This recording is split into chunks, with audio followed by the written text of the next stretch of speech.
예, 마태복음 오늘 2장 우리가 같이 해석하면서 여행해 보도록 하겠습니다. 기도하고 시작하죠. 존귀하신 하나님, 우리가 마태복음 2장을 또한 우리가 강의하면서 또 우리가 들으려고 합니다. 마태복음 전체가 다 들어올 수 있도록 인도하시고 또 그 중에 2장을 또 우리가 공부할 텐데 하나하나 다 이해할 수 있는 은혜를 허락하여 주옵소서. 예수 그리스도의 이름으로 기도합니다. 아멘.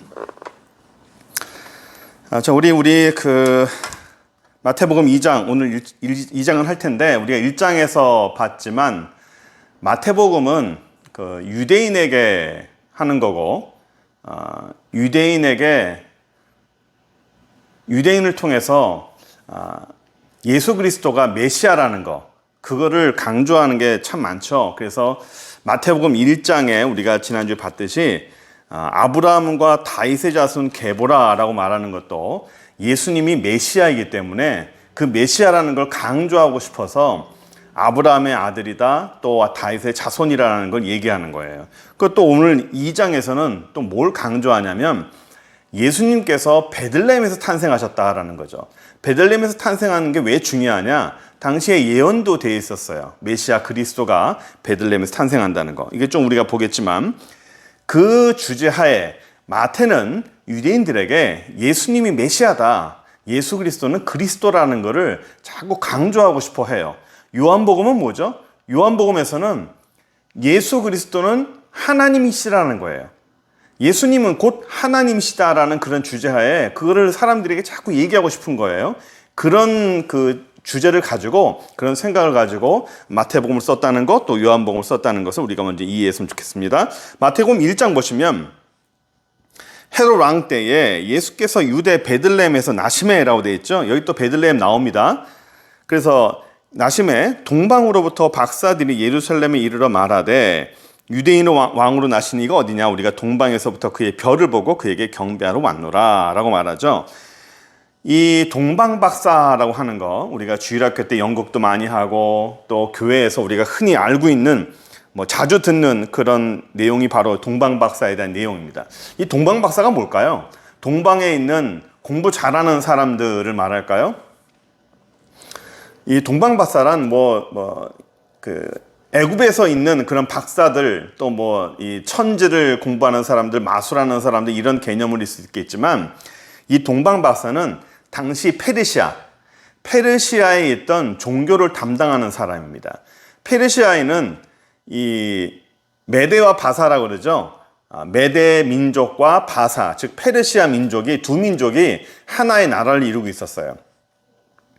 페르시아가 당시에 바벨론을 무찌를 수 있었던 이유는, 페르시아가 그렇게 권력이 그렇게 강해졌을 수 있었던 이유는 메데라는 큰 민족을 이 페르시아가 섭외를 하고 같이 하자 해서 하나의 큰 민족과 나라를 이루었죠. 그래서 메데는 이 왕권을 주로 차지하게 되고, 메데의 민족은 종교의 제사장, 이런 걸 역할을 감당하게 됐어요. 우리가 생각할 때 왕이 더 나은 거 아니냐라고 생각할지 모르겠지만, 고대에는 이 정치와 종교가 하나가 됐어요. 민족을, 나라를 잘 다스리려면 종교가 하나가 돼야 되고, 우리 서양에도 많은 사람들이 중세 때도 왕보다는 교황이 훨씬 더 힘이 세지 않았습니까? 이 당시에도 그랬어요. 고대 때도 왕보다는 종교 지도자들이 훨씬 힘이 강했습니다. 그래서 이 메데 사람들이 이 종교를 담당하고 있었는데, 페르시아의 2대 왕 캄비세스라는 사람이 있었는데, 이 사람이 이집트로 원정을 갑니다. 전쟁을 가죠. 전투를 나가서 원정을 가는 길에 자기 동생을 암살합니다. 자기 동생 이제 스미리디스라는 사람을 암살하는데, 자기 부하를 시켜서 죽여버리고 안심하고 애굽에 원정을 갑니다. 근데 원정 가는 중에 반란이 일어났다는 거예요. 어떤 반란이 일어났냐 들어보니까 스메리디스, 자기 동생이 왕이 됐다는 겁니다. 분명히 자기가 죽였는데, 내가 분명히 부하를 시켜서 죽였는데 왕이 됐다는 거예요. 이상하다. 이 캄비세스라는 사람이 자기 부하를 불러옵니다. 네가 분명히 죽였느냐? 자기가 분명히 죽였다는 거예요. 시체까지 봤다는 겁니다. 그러면 그 스미리디스라는 동생이 왕이 됐다는데 그럼 누구냐? 가짜라는 거죠. 분명히 그 자기 동생은 암살을 했는데 스미리디스라는 이름을 걸고 다른 사람이 가짜 왕이 됐다는 거예요. 가짜 왕이든 진짜 왕이든 반란이 일어난 거잖아요. 구테타. 그래서 이 캄피세스라는 사람이 회군합니다. 애굽으로 갔다가 다시 돌아가요. 돌아가는 중에 이 캄피세스가 말에서 떨어져 죽고요. 그 당시에 페르시아 안에서 이 스미리디스라는 사람이 가짜라는 걸, 이게 사람이 누구냐면 사실은 그 메데 민족 종교 지도자 이 사람이 스미리디스와 이름이 비슷한 그 제사장의 동생을 왕으로 세워가지고 7개월 동안 왕권을 유지합니다. 그러니까 가짜죠. 그런데 이 가짜라는 거를 밝히고 이 반란을 제압한 사람이 누구냐면 우리가 그 다음에 왕이 된 다리오 왕입니다. 이 다리오 왕과 그 친구들이 7명이 그 왕이 가짜라는 걸 밝혀내고 그 반란을 제압합니다. 그래서 여기서 그 7명 중에서 다리오 왕이 이제 최고의 왕이 되죠. 선발이 돼서 왕이 됩니다. 그 다리오를 왕으로 만드는데 최고의 역할을 한 사람이 스룹바벨이에요. 그래서 그 이스라엘의 그 총독으로 온 사람이 스룹바벨이죠. 성전을 짓는 것도 스룹바벨 성전이라 합니다. 그러니까 간단히 역사를 말씀드리면 그 다리오 왕이 될 수 있게끔 돌아온 사람이 스룹바벨이고 그 당시에 종교 지도자, 그러니까 종교를 담당했던 사람이 메데인데 이 사람들이 사제예요. 그래서 이 사람들이 반란을 일으킨 겁니다. 그 반란을 일으켜서 그 반란을 제압하고 그 사제들을 전부 다 죽여버려요. 싹 다. 그래서 그거를 마고스 축제라고 하기도 합니다. 그런데 그 사람들이 당시에 다 죽었어도 그들의 영향력은 남아있으니까 여전히 그들은 동방박사, 즉 페르시아의 종교를 담당하고 천지와 모든 걸 담당하는 사람들이 됩니다. 그래서 이 사람들이 동방에 별이 나타났다, 동방에 왕이 나타났다라는 것은 지금까지 아수르, 바벨론, 페르시아가 집권을 해왔는데 그 페르시아가 헬라와 전투에서 헬라 제국의 전투에서 페르시아가 밀렸어요. 그래서 헬라 제국이 전체의 대세를 차지했고요. 그 이후로 페르시아는요 별로 힘을 못 써요. 나중에 한번 페르시아가 이제 이 로마 이후에 힘을 한번 기울여서 이스라엘이 페르시아 이후에 페르시아가 나중에 자기를 그 근세 때 페르시아가 자기를 독립시켜 줄 그런 기원도 갖고 있었지만 뭐 그건 지나간 얘기고, 어쨌든 이 페르시아에서는 이 동방에 왕이 태어나서 그 당시에 로마가 전체를 집권하고 있지 않았습니까?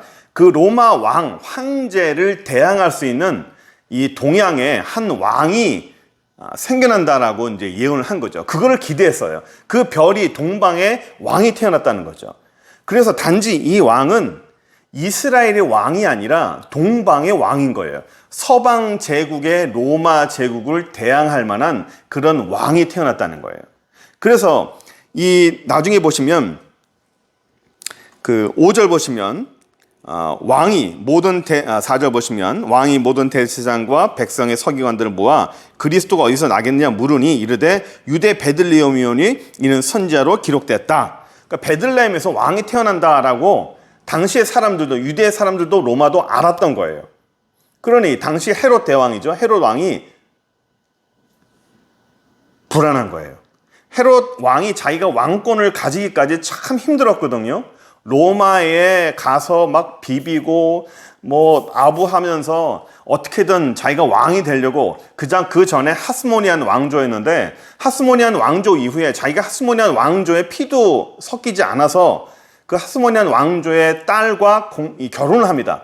어떻게든 그 왕가의 피를 자기가 어떤 계승을 하기 위해서 어떻게든 그렇게 힘들게 왕권을 자기가 가졌는데 이 이스라엘의 유대의 왕이 태어났다 하니까 굉장히 위기감을 또한 느끼겠죠.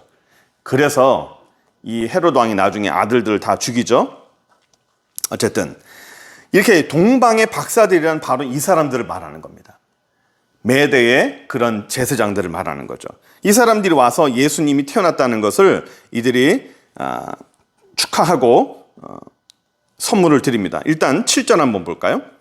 7절 보시면 이에 헤롯이 가만히 박사들을 불러 별이 나타난 때를 자세히 묻고 베들레헴으로 보내며 이르되 아기에 대해서 자세히 알아보고 찾거든 내게도 고해서 나도 가서 그에게 경배하게 하라. 거짓말이죠. 박사들이 왕의 말을 듣고 갈새 동방에서 보던 그 별들이 문득 앞서 인도하여 가다가 아기 있는 곳 위에 머물러 서 있는지라 그들이 별을 보고 매우 크게 기뻐하고 기뻐하더라.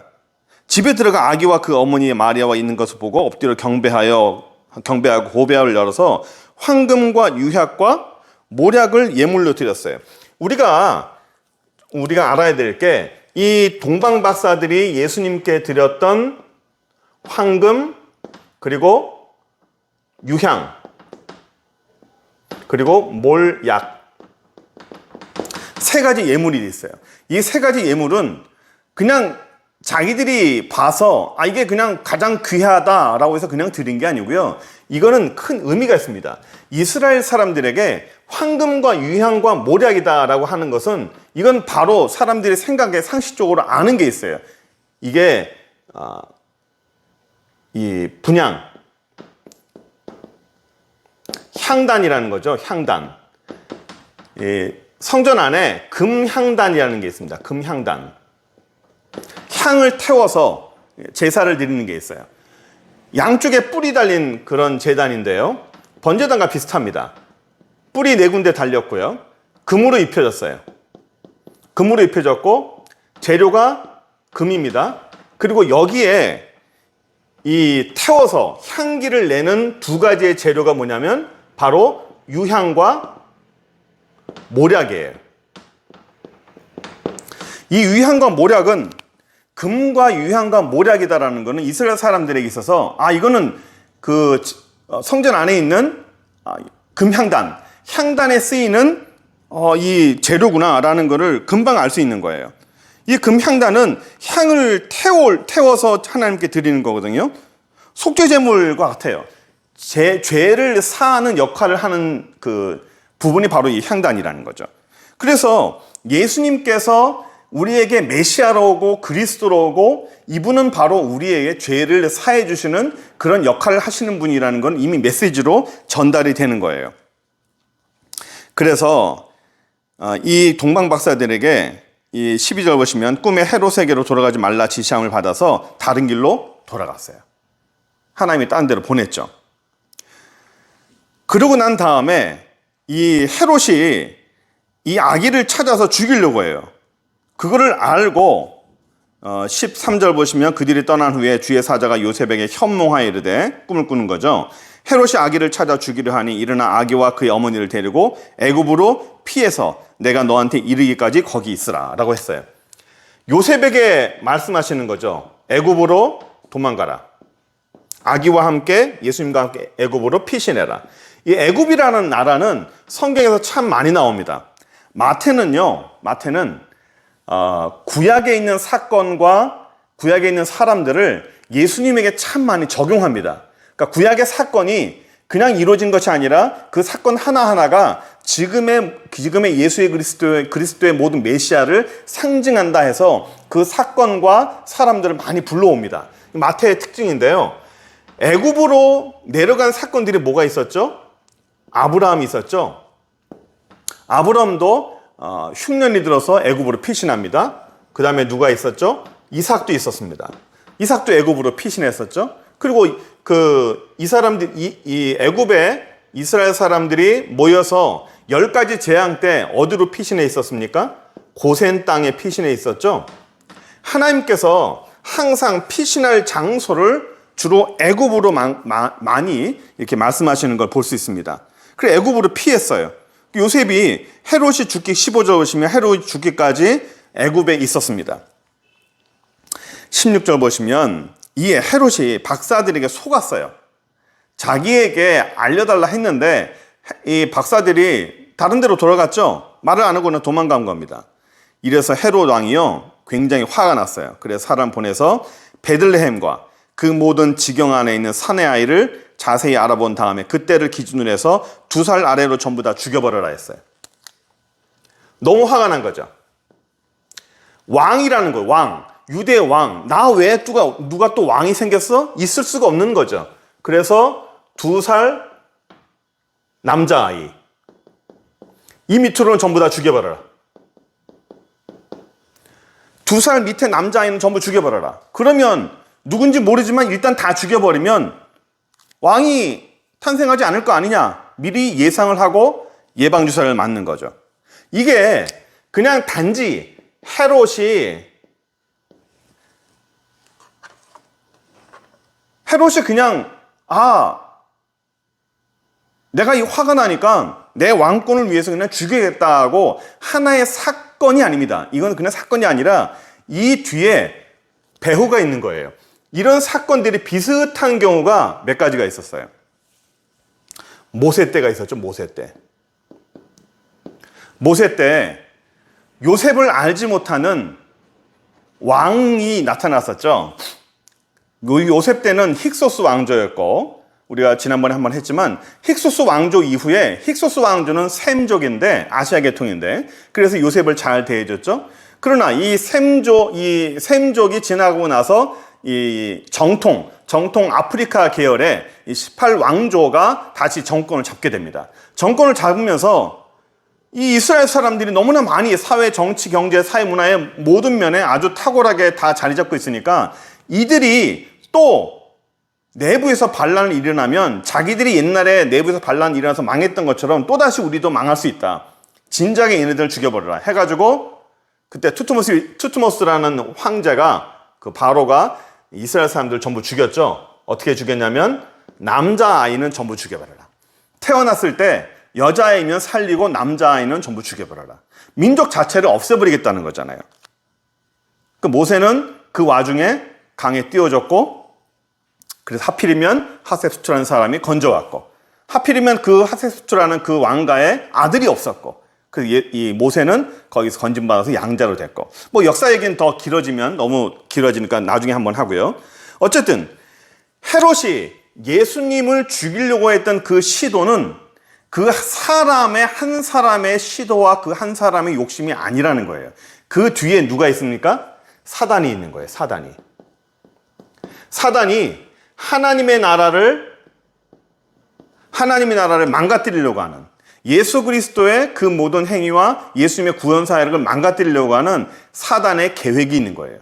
그것을 한 사람을 통해서 이루려고 하는 겁니다. 헤롯과 투트모스라는 사람을 위해서 예수님의 그런 구원 사역, 하나님의 나라를 망가뜨리려고 하는 그 시도를 하는 거죠. 모세뿐이었겠습니까? 에스더서에 보면 또 어떤 일이 있습니까? 불임절. 유대인들을 한날 한시에 전부 다 죽여버리려고 그랬죠. 유대인들을 죽이면 어떻게 되겠어요? 역시 또 하나님의 나라를 망가뜨리려고 하는 거예요. 그러나 헤롯이든 모세든 에스더든 성공했나요? 성공 못했습니다. 다 실패했어요. 왜? 하나님의 나라는 사단의 나라에 지지 않아요. 그러면 사단은 자기들이 이기지 못할 거를 알까요? 모를까요? 압니다. 자기들이 절대로 이기지 못할 걸 알아요. 알면도 불구하고 왜 이렇게 시도합니까? 이기지 못할 건 압니다. 하지만 꾸준히 시도해요. 계속적으로 시도합니다. 우리나라 속담에 이런 말이 있죠. 먹지 못하는 감 찔러나 본다고요. 맞아요. 못 먹어요. 못 먹는 걸 알아요. 하지만 무수히 찔러는 봅니다. 이게 사단이 하는 일이에요. 사단은 자기의 나라, 사단의 나라를 위해서 하나님의 나라를 어떻게든 파괴하고 어떻게든 방해하고 어떻게든 뒤로 물러뜨리려고 하는 그런 시도를 하는 것이 바로 사단의 나라예요. 그래서 헤롯이 이때 남자아이를 전부 다 죽입니다. 얼마나 비참했을까요? 모세 때도 남자를 다 죽이라 했잖아요. 내 아이가 2살 아이 밑에 얼마나 이뻐요? 그때 남자아이를 전부 죽이라는 거예요. 비참한 소리죠. 온 지역이 정말 통곡 소리가 났을 거예요. 그래서 그 얘기를 이렇게 설명합니다. 18절에 라마에서 슬퍼하며 크게 통곡하는 소리가 들리니 라헬이 그 자식을 위하여 애곡하는 것이라. 자식이 없으므로 위로받기를 거듭하였다. 그 통곡하는 소리가 다 들렸다는 거예요. 비참한 얘기를 하는 거죠. 19절 한번 볼까요? 헤롯이 죽은 후에 주의 사자가 애굽에서 요셉에게 현몽하여 이르되 일어나 아기와 그의 어머니를 데리고 이스라엘 땅으로 가라. 아기의 목숨을 찾던 자들이 죽었느니라. 헤롯 대왕이 죽었어요. 그리고 요셉이 일어나 아기와 그 어머니를 데리고 이스라엘 땅으로 들어가니라. 그러나 아켈라오, 이 아켈라오가 누구냐면 헤롯 아켈라오입니다. 그러니까 헤롯의 아들이에요. 헤롯 아켈라오가 이제 그 다음 왕이 됐는데 헤롯 왕이 죽은 다음에 헤롯이라는 똑같은 이름의 헤롯 아켈라오가 이제 왕이 돼요. 그 왕이 돼서 이제 유대와 그 지역을 다스립니다. 요셉이 일어나서 21절에 아기와 그의 어머니를 데리고 이스라엘 땅으로 들어가니라. 그러나 아켈라오가 그의 아버지 헤롯을 이어서 유대의 임금됨을 듣고 거기로 가기를 무서워하죠. 유대 땅을 무서워해요. 그래서 꿈에 지시하심을 받아서 갈릴리 지방으로 갑니다. 나사렛이라는 동네에서 사니 이는 선지자로 하신 말씀에 나사렛 사람이라 칭하리라 하심을 이루려 하심이라. 그러니까 아켈라오가 헤롯과 똑같이 폭행을 이는 사람이고, 이 사람은요 헤롯 못지않게 진짜 포악한 사람입니다. 하도 포악한 사람이라서 유대에서 이 지도자들이 로마에 이 아켈라오를 고발해요. 너무 폭행이 심하다. 이건 진짜 사람으로서 이건 우리가 진짜 지도자를 모시기가 힘들다. 고발을 많이 해서 이 사람은 결국 추출됩니다. 어쨌든 이 비슷한 사람이 왕이 되니까 다시 가길 무서워하는 거예요. 그래서 갈릴리 지방으로 갑니다. 위에 지방이죠. 갈릴리 지방으로 가고 나사렛이라는 동네로 가는데, 사실은 예수님께서 유대의 왕으로 오셨고 유대인의 메시아면 예수님은 처음부터 예루살렘으로 가야 돼요. 그런데 나사렛이라는 저 위에 갈릴리 지역, 특히 나사렛뿐만 아니라 예수님께서 출신이 나사렛이지만 예수님께서 활동하신 데는 저쪽 위에 가버나움이라는 곳이거든요. 갈릴리에. 이 갈릴리 지역은 살기는 좋지만 이 지역은 아수르가 침공해 왔을 때 피가 섞인 지역이에요. 그래서 이스라엘 사람들은, 유대 사람들은 이 위에, 나사렛 위에 이 갈릴리 지방에 있는 사람들을 이방 사람보다 못한 지역, 그리고 죄인들이 사는 지역이라고 폄하했습니다. 예수님께서 왜 예루살렘으로 가시지 않고 그쪽으로 왔을까? 예수님이 빛이잖아요. 빛 자체가 되셨기 때문에 어둠 속에서 어둠으로 가시는 분이에요. 겸손으로 내려가셨고 어둠으로 가셨고 그 어둠 속에 빛으로 갔다라는 그런 의미가 있죠. 물론 나사렛이란 동네에 가서 사신다라는 그런 말씀을 이루려 하시는 것도 맞아요. 그럼 왜 하필 나사렛일까요? 힘든 곳이에요. 죄인들이 많은 곳, 어두운 곳, 그곳으로 가신 분이 바로 예수님이라는 분입니다. 그 예수님께서 바로 그런 곳에 가시는 분이 우리 예수님이에요. 그러니까 우리 자체가, 우리 모든 인간들은 예루살렘이 아니라 우리는 갈릴리요, 우리는 죄인의 지방이요, 어둠이에요. 우리 스스로가 범죄하고 우리 스스로가 더스트며 먼지며 우리는 흙이며 부정한 사람들이잖아요.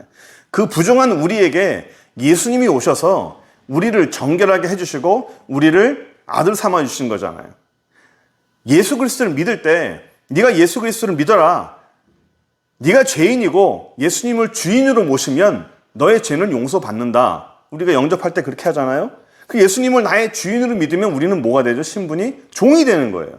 주인과 종이 됩니다. 그래, 너는 예수님을 주인으로 네가 모셔라. 네가 죄인이라는 걸 고백하고 예수님을 주인으로 모셔라. 예, 알겠습니다. 내가 예수님을 주인으로 모시고 나는 그의 종이 되겠습니다. 나는 죄인입니다. 라고 고백을 하면 예수님과 우리의 사이가 주인과 종의 관계가 아니라 아버지와 아들과의 관계가 되잖아요. 이게 신분의 변화예요. 예수님께서는 우리에게 어둠으로 오시고 죄인으로 오셔서 우리를 종으로 삼으시는 것이 아니라 우리를 아들 삼아주시는 거예요. 그게 구원의 비밀이에요. 하나님과 우리 사이의 비밀입니다. 어둠으로 오신 분, 죄인의 그 사이에 오시는 분, 부정한 자들에게 오시는 분, 바로 그분이 예수님 아니겠어요? 우리 모든 사람들은 그 예수님을 믿고 그 은혜를 믿고 오늘도 우리가 힘을 내서 우리 어둠 속에서도 우리 부정함 속에서도 예수 그리스도를 믿고 힘있게 일어나는 저와 여러분 되기 바랍니다. 기도하겠습니다. 전능하신 하나님 감사합니다. 능력으로 함께 해주시고 믿음으로 함께 해주시고 예수 그리스도 안에서 우리의 부정함을 이기게 해주시고 우리 안에 정결함을 허락하여 주셔서 주님과 더불어 접붙임 바 되어 그 능력을 받고 그의 영생을 받고 그의 은혜를 받게 하심을 감사합니다. 매일매일 정결하고 매일매일 옳은 삶을 살게 해주시고 주님이 기뻐하시는 바른 자리에 또한 옳은 자리에 옳은 길을 갈 수 있는 귀한 영혼들로 삼아주시고 인도하여 주옵소서. 예수 그리스도의 이름으로 기도합니다. 아멘.